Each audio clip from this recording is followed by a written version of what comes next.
Bienvenidos esta semana más a el Multiverso de Immortal John y conmigo están Mauricio, Masaki, hola. El tío Ricky. Y Sergio, ¿qué tal? Esta semana estamos ya celebrando el 100º aniversario de el rey de los cómics, Jack Kirby, y vamos a tener un two-parter extravaganza hablando de Kirby y su trabajo a lo largo de su carrera. También obviamente vamos a esto es un poquito más adelante, vamos a hablar acerca de lo que hemos estado leyendo esta semana.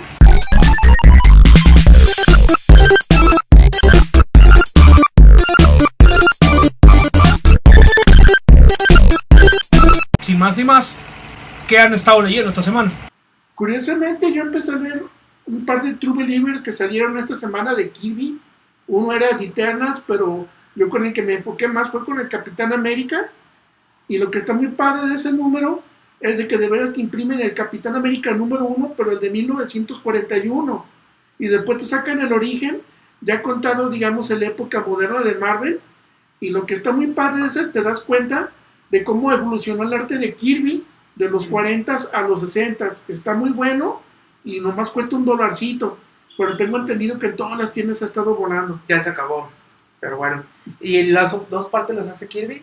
Las dos partes sí, de hecho, porque la primera es, como digo, que el origen con John Simon, y la segunda ya es con su sidekick, que está Lee. Yo lo que he estado leyendo es este libro, el Essential Marvel Team Up. Me lo pasó acá el compañero Ricky. Está muy bueno, digo, no se ve como gran cosa. Digo, es de los títulos más, bueno, no tan conocidos ahorita. Es de los 70s, pero lo importante aquí es que reúne por primera vez al equipo de Chris Claremont y de John Byrne. John Byrne nunca lo hemos mencionado en el programa, pero es uno de los artistas más importantes de lo que fue 70s y 80s. Oye, ese que publicaron en español, ¿te acuerdas? El Capitán Bretaña y el Hombre Araña, era de ahí, ¿verdad? Precisamente aquí viene en esta volumen. Entonces, precisamente, bueno, este era como que el otro título del Hombre Araña en los 70s. Ajá. Y bueno, aquí siempre cambiaban cada mes con un héroe diferente, pues. Y aquí vienen, curiosamente este volumen está muy bueno porque, bueno, viene, como menciona Juan, la primera aparición del Capitán Bretaña hecha por Chris Claremont y por John Byrne. Y bueno, también viene historias ahorita que está tan de moda lo de los Defenders. Viene más o menos como el final de una historia muy importante de Iron Fist, en donde cuentan como que toda su historia. Y bueno, vienen también, ¿qué más viene? Pues viene, hagan de cuenta, viene un team up con el Hulk, viene un team up con Thor, viene uno con Miss Marvel y el Super Skrull, también viene con Adam Warlock, que es el que apareció al final de los créditos de los Guardianes de la Galaxia. Esto sucede antes que los X-Men, que los famosos X-Men de Claremont y de John Byrne. Entonces vale mucho la pena porque Byrne ya estaba al tope de su juego, es de veras, los dibujos están increíbles. Y bueno, pues Claremont también en plena forma, pues es como que el X-Men que conocemos, el mismo equipo, pero haciendo al Hombre Araña, y la verdad están muy muy recomendables. Yo estoy leyendo, no se los puedo mostrar porque de hecho lo estoy leyendo en formato digital, pero no es robado. Estoy leyendo lo que es Rapture of the Nerds, está escrito por Charles Stross y Cory Doctorow.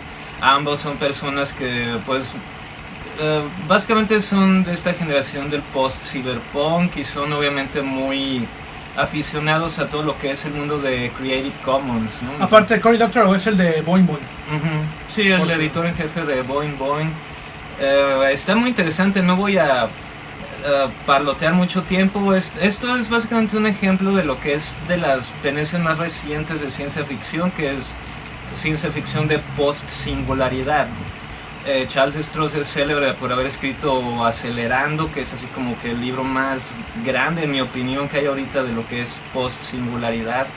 Y esta es una versión un poquito más, más ligera.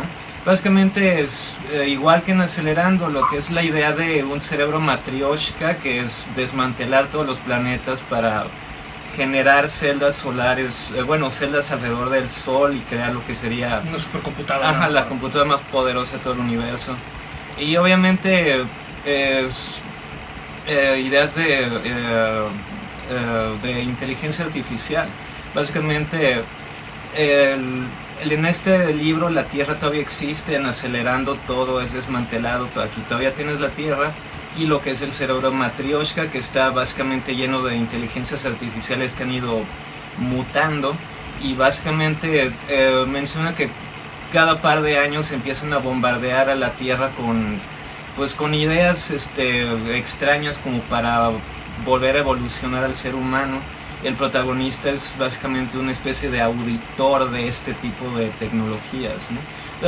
Bastante interesante, es algo muy, muy de vanguardia en la actualidad, pues. Entonces lo pueden encontrar gratuitamente en internet, son aficionados a todo esto de Creative Commons, entonces que está al alcance de todos. Bien, pues yo en esta semana, caí en la tentación y leí el primer número de Dark Knights Metal, el siguiente gran evento de DC. Tiene los suficientes elementos interesantes para que parezca un crossover que valga la pena ponerle la atención, puesto de que hacen referencia, por ejemplo, a cuestiones de lo del multiverso, de las ideas sacadas directamente del Multiversity de Grant Morrison. Tiene algunos llamados a la crisis y cosas del estilo. Está interesante, aunque no diré que sea imperdible, ya que también el evento les diré si valió la pena o no. Y pues leí esta semana también el nuevo número de Silver Surfer, y parece que es la penúltima parte. Esta serie la he estado comprando principalmente por el arte de Michael Allred, que es increíble, la verdad. Pero bueno, este número en particular, la serie ha recibido muchas críticas de que es pues un rip-off, o es la forma de Dan Slott de hacer su propio Doctor Who. Pero este número sí es terriblemente falto de imaginación y de originalidad en ese aspecto. Sí es Sí, no está mal escrito, lees la historia y está bien, pero bueno, sí, definitivamente es mucha referencia a historias de Doctor Who, y en particular al capítulo final de Futurama. O sea, me pareció así triste, vamos, del blatant rip-off que hizo. Pero bueno, eso es lo único que puedo decir. Me encanta el arte, pero bueno, la escritura, que aunque no sea mala, las ideas están muy, muy en la bancarrota por parte de Dan Slott. Un paréntesis, ahorita que mencionaste el de Metal, el Dark Universe Ñeral, para cuando se publique este video ya va a haber pasado bastante tiempo del estúpido spoiler, pero ¿no les parece algo grotesco? A mí ni siquiera cuando lo hizo Morrison en la liga me agradó. Justo eso iba a decir, ni siquiera Grant Morrison pudo hacer que una revelación de ese tipo funcionara. O sea, ahora este naquete de Scott Snyder, no, o sea, así es como neta, se me parece una patada en los tanates, ¿no? No, aparte está muy gratuito, ¿no? O sea, todo el número, o sea, desde el principio, y lo he platicado con varias personas, no nada más con ustedes, que este güey siempre se saca todo del trasero, pues. O sea, no, es que esto tiene que ver con los Charles, pero ¿por qué? O sea, no, pues porque yo digo, bueno, está bien. Y luego el principio, que es como el Megazord de la Liga de la Justicia, la neta no sé, pero, o sea, yo lo leí, pues, en digital, perdón, pero no, o sea, y aparte el dibujo no sé qué le está pasando. Nunca he sido muy fan de Capullo, pues. Pero, no, y te digo, lo del final, o sea, ¿para qué? ¿Por qué? Yo sé que todavía le hace falta desarrollar mucho y esto, pero sí, o sea, se me hizo, la verdad, muy gratuito. Pero seguro, ¿no? Lo que Neil Gaiman esperaba que sucediera después de escribir 75 números al respecto de tratar de crear, tú sabes, no sé, hablando de religiones folclóricas y tú sabes, de narratología y eso, era que terminara Daniel echando madrazos con Batman, ¿no? Estoy seguro que esa era la intención. Y el Sandman siempre estuvo unido al universo DC, sobre todo en lo que es el primer volumen, sí. Y en The Wake, que aparece Darkseid y Superman y todo eso. Pero no iba por ese lado, ¿no? Pero sí. Bueno, ya veremos qué va pasando. Bueno, yo esta semana estuve leyendo Fun Home. Esta es como la novela gráfica autobiográfica, valga la redundancia, de Alison Bechdel, que es la que inventó la famosa prueba de Bechdel, que nadie entiende cómo funciona y todo el mundo le encanta mencionar, tú sabes, without knowing what they're talking about. Pero bueno, es acerca como de su...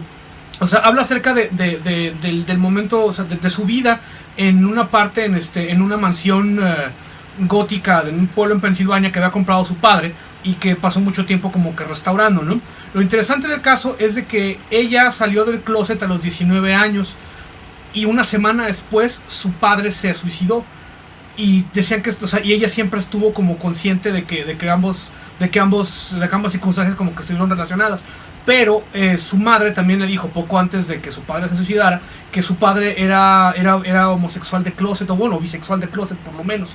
Entonces siempre vio ella esa extraña, empieza a analizar su vida como una especie de tú sabes, ¿no? Como así como Janus, pues como viendo, tú sabes, ¿no? Como el dios como el dios griego, ¿no? O sea, de cómo es que su padre quería ver en ella una feminidad que él no tenía y ella quería ver en su padre una masculinidad que ella no poseía, pues, o más en la que aspiraba, no que no poseyera, ¿no? O sea, muy interesante, sumamente, o sea, muy humano, el arte es buenísimo, ella dibuja poca madre, un sentido del humor muy chido a pesar de todo. Además, bueno, cabe hacer notar que el papá de ella era maestro de inglés y además tenía una casa funeraria, que es la que llamamos que no, pues, ¿no? Y ella creció como rodeada pues tú sabes, ¿no? Como de todo lo que tiene que ver con cuestiones de la mortandad y eso, y le da una perspectiva completamente diferente a las cosas, ¿no? De veras, muy interesante, y así como, hasta cierto punto, como heartbreaking, pues, por muchas, o sea, muchas razones, era cuestión como que lo leyeran. Y antes de concluir, lo que me gustaría decir es de que es uno de esos libros que están hechos o sea, como con un montón de alusiones, obviamente, literarias y cinematográficas y eso, pero nunca es como pedante, sino es como la forma en la que ella tiene de tratar de expresar las cosas que tiene en su vida, ¿no? O sea, es ampliamente recomendado, 286 páginas, multigalardonado, excelente libro. Hola, soy Roboniki, asistente de producción. Voy a leer el choro que escribió Masaki. Si se aburren, recuerden de chiflarle a él. Gracias. El Capitán América, los Cuatro Fantásticos, Hulk, Thor, los Vengadores, los Hombres X, los Nuevos Dioses, Kamandi, Etrigan, son solo un puñado de los personajes que Jack Kirby creó. Quizá el nombre no resulte muy familiar para el público en general.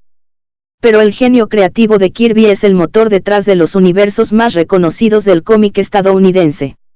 Nacido bajo el nombre de Jacob Kurtzberg, el 28 de agosto de 1917 en un barrio pobre de Nueva York. Kirby comenzó a dibujar desde muy joven, siendo esta su forma de escapar de la dura realidad de su vecindario. Autodidacta, comenzó su carrera como asistente en tiras cómicas para periódicos y en los estudios de animación Fleischer, de donde salió corriendo pues sentía que estaba en una fábrica. Entró entonces a la naciente industria de los cómics a finales de la década de los 30. En aquellos tiempos la industria era muy diferente, no se consideraba un trabajo artístico. En los cómics laboraban la mayoría de dibujantes y escritores que no eran aceptados en otros medios y trabajaban largas horas por poca paga. Fue en 1940, cuando Kirby se inició en el género que lo haría famoso, los superhéroes. En ese mismo año conoció a Joe Simon, otro artista con el que haría su primera gran creación, el Capitán América, para Timely Comics, que luego se transformaría en Marvel. En 1941, el Capitán fue una sensación instantánea, vendiendo casi 1 millón de copias mensuales. Pero Jack siempre sería un rey sin corona, las ganancias de las ventas nunca se vieron reflejadas en sus bolsillos, por lo que dejó Timely. Luego se fue a DC Comics, donde creó varios personajes como el Guardian y la Legión de Boxeadores, hasta 1943, cuando fue enlistado en el ejército. Cuando regresó en 1945, continuó haciendo algunos títulos de vaqueros. En 1946, creó junto con Simon, el género de romance. Algo que fue un verdadero hit. Siguió con altas y bajas hasta que en 1959 regresó a lo que ahora era Atlas Comics, el segundo nombre de la compañía que terminaría siendo Marvel. Pasaron 2 años, en los cuales refinó su talento creando cómics de monstruos. La moda de los superhéroes que había desaparecido al terminar la Segunda Guerra Mundial estaba volviendo. DC Comics había renovado su universo y había creado un título que juntaba a sus pesos pesados bajo un solo techo, la Liga de la Justicia. Para competir con ellos, el editor de Marvel, Martin Goodman tenía una consigna, crear un equipo de superhéroes. En noviembre de 1961, el renacimiento de Marvel y de la industria en general comenzó con el número 1 de los Cuatro Fantásticos. ¿Eran superhéroes o una familia? Porque ninguno tenía identidad secreta. Sus poderes eran algo bueno o una maldición. El superhéroe disfuncional había nacido, y con ello la era Marvel y el cómic contemporáneo. En los siguientes años, el equipo de Jackie Stan parecían no tener límites, creando personajes y mundos cada vez más complejos. Ahora, vamos de regreso al estudio con los amos del multiverso. Se despide Robonicky. Como decimos al principio, al inicio del show, pues bueno, vamos a hablar vamos a tener nuestro in-depth discussion acerca de la primera parte de la carrera de Jack Kirby. Como que, para darle un poco de orden, vamos a hablar como que por orden cronológico.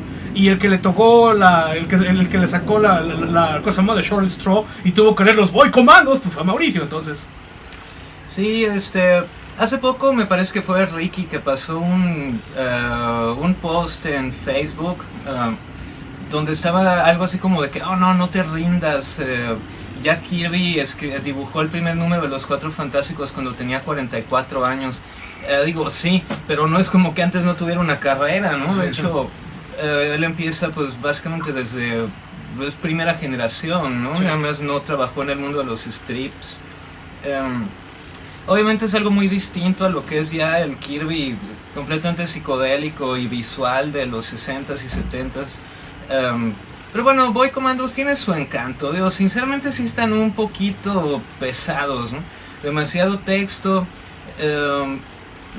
Es imposible que se refieran a un alemán de otra forma que no sea Ratzi o Kraut, así, ¿no? ¿no? Sí. Creo que justo esta semana acaba de pasar esta situación en Charlottesville, entonces otra vez está... Bueno, nunca ha estado mal visto ver... Golpear nazis, ¿no? Golpear nazis, pero ahorita está otra vez en boga. Entonces, pues, no sé, deberían sacar una película de los Boy Commandos, ¿no? Yo la vería. Bueno, es llamativo que en esa época Kirby estaba intentando apelar muchísimo a lo que era, pues, la cultura juvenil ya desde entonces. Y repite muchas veces en esa época el patrón de la pandilla juvenil, ¿no? Lo tienes aquí en los Boy Commandos, Sí, en lo los que es, Legion, ajá, la Legión de Boxeadores, los Forever People, ajá. y lo que es Boys Ranch ya posteriormente. Entonces, pues realmente no hay mucho que platicar de esto, ¿no? Como menciono, no existe todavía el lado visual. Está en tal caso un poquito más cerca a un Milton Caniff, digamos, ¿no? Es todavía cómic mucho más serio en cuestión de... en su aproximación a la página, no hay mucha experimentación. Y pues, ¿qué son? 5 adolescentes guiados por el... pues tú sabes, como por el tipo Boy Scout, que los guía ahí en combate, ¿no? Está divertida. Yo les recomiendo que la lean. Fueron 30 y tantos números, de los cuales muchos son un poquitín indistinguibles. Pero bueno, ahí está. El punto es que Kirby pues, no empieza en Marvel en los 60s, ¿no? Ya tiene una carrera muy extensa desde antes.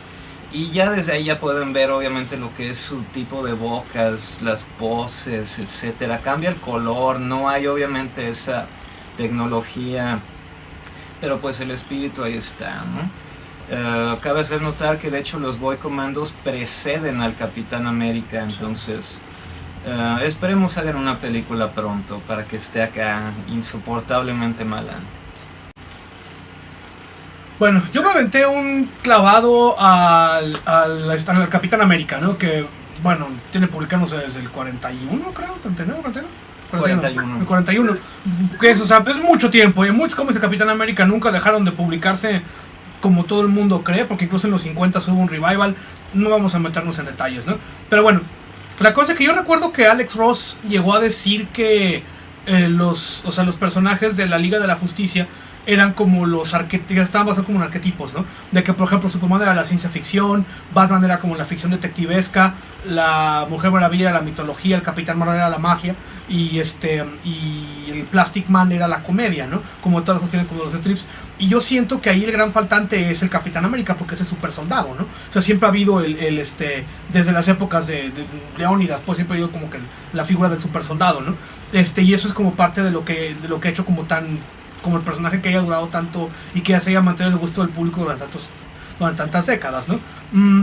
Obviamente los cómics de los 40, pues sí, como dice Mauricio, ¿no? Super patrioteros, y también hay Rats y Kraut y de Japs y ese tipo de, no sé, ¿no? de definiciones horriblemente racistas, ¿no? Y cansados, Además, eran totalmente atascados de diálogo y captions. sí, además, exacto, o sea, eran como lo que decíamos cuando hablamos de la avenida de Galactus, ¿no?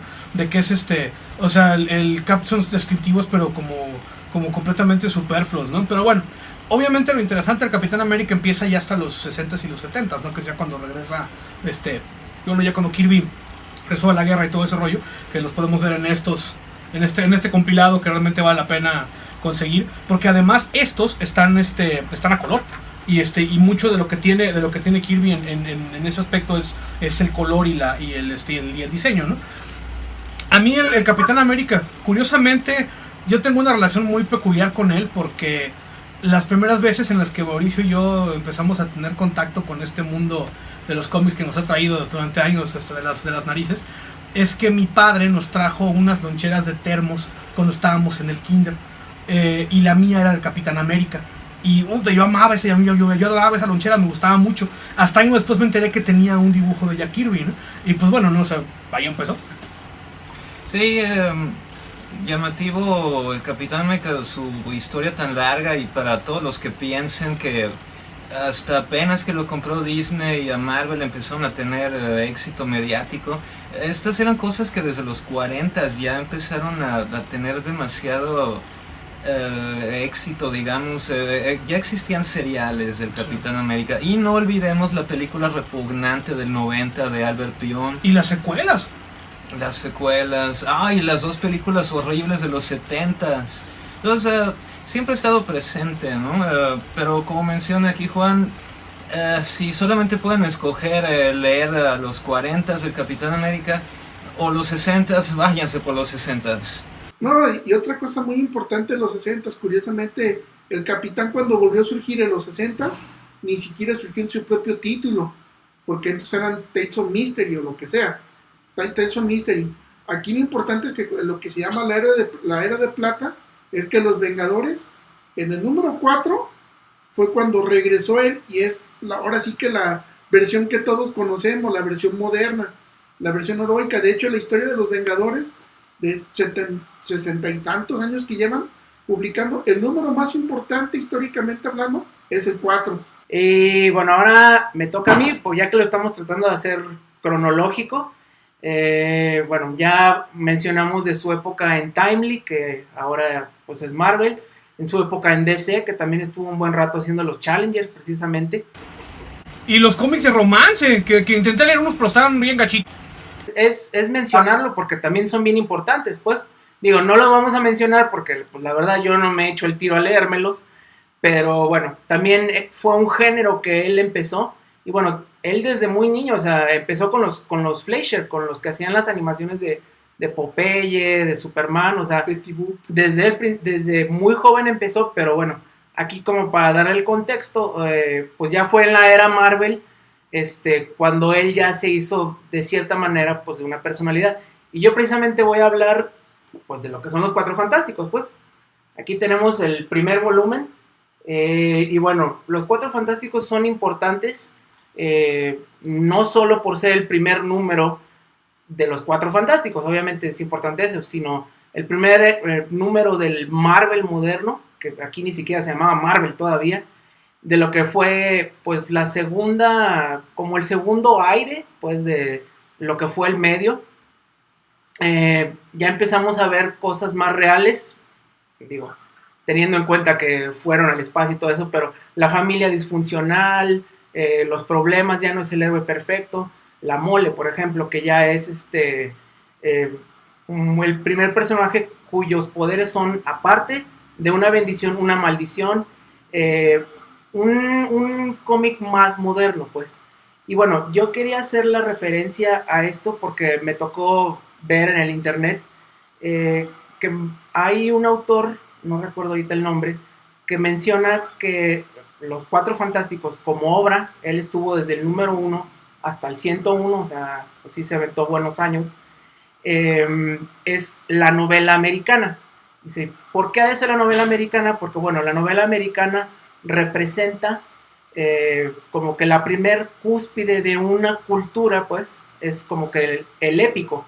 Y bueno, la novela americana representa a su tiempo, y precisamente los Cuatro Fantásticos representan a los 60s, porque recordamos que empezó en el 61, que fue la era espacial, que fue cuando el americano llegó como que al tope de la tecnología, de pensar que podía dominar todo, y precisamente es esto, o sea, los Cuatro Fantásticos en su primer número ganan la carrera espacial contra los rusos porque llegan al espacio, pues, y bueno, representa todo lo que es la exploración, y bueno, son 100 números en los cuales vemos, como lo he dicho muchas veces con Mauricio, cómo avanza tanto los personajes, o sea, desde que Reed y Sue son novios, se casan, tienen hijos, pero también vemos cómo Kirby crece como artista, pues el número 1 es totalmente, no se parece en nada a los números 40, 50, 60, incluso no solo en tecnología, como dice Mauricio,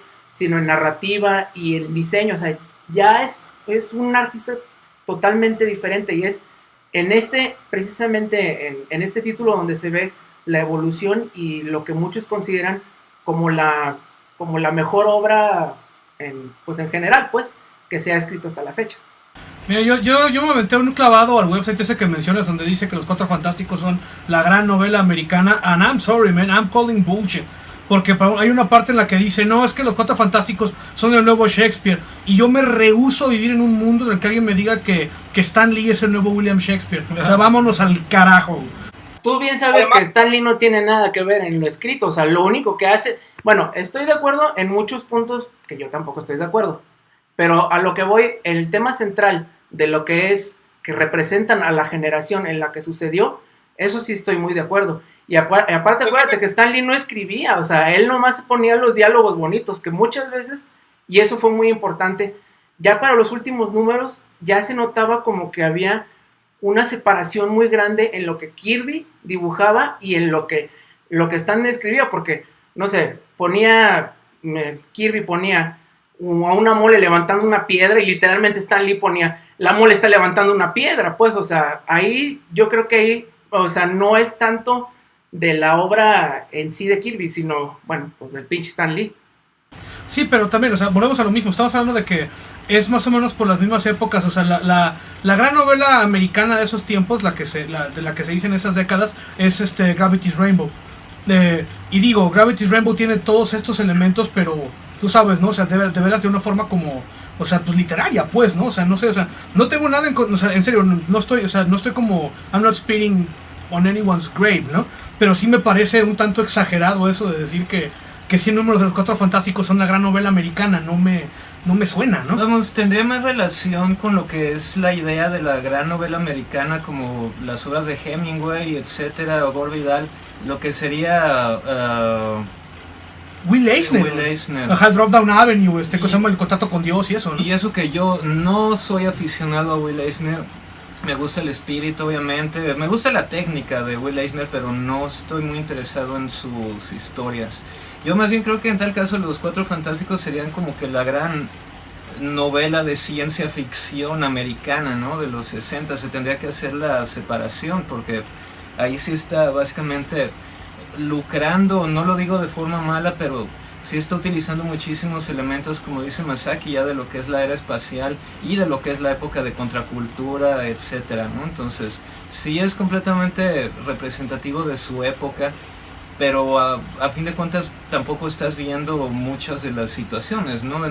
Los Cuatro Fantásticos eran una especie de escape a las cosas que estaban viviéndose entonces, como la crisis de misiles en Cuba, etcétera, ¿no?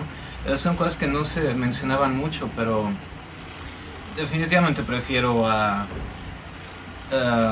los Cuatro Fantásticos que a Contract with God, pero sí, digo, definitivamente Will Eisner estaría más cerca de esa idea, ¿no? Uh-huh.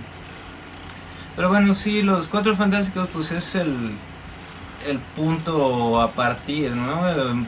Sobre todo sería llamativo mencionar el número 51, ¿no? Que es suelto, y ya está metiendo ahí, sí, ahí está, orgullosamente en original.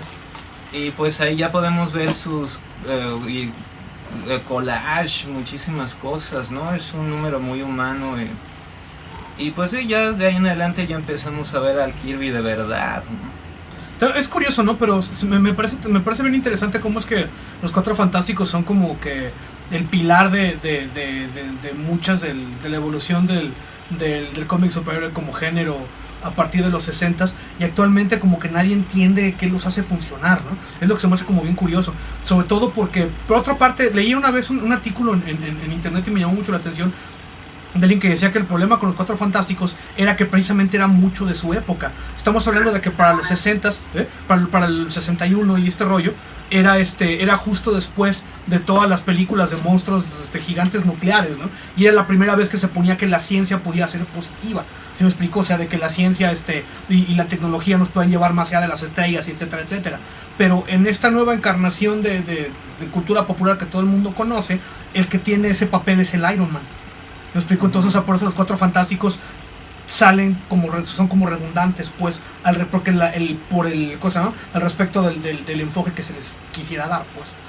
Pues últimamente, como mencioné ahorita, Kirby estaba nutriéndose de muchísimas fuentes en su momento, y posterior a él, pues poca gente ha sabido utilizar lo que está ocurriendo en su momento, ¿no?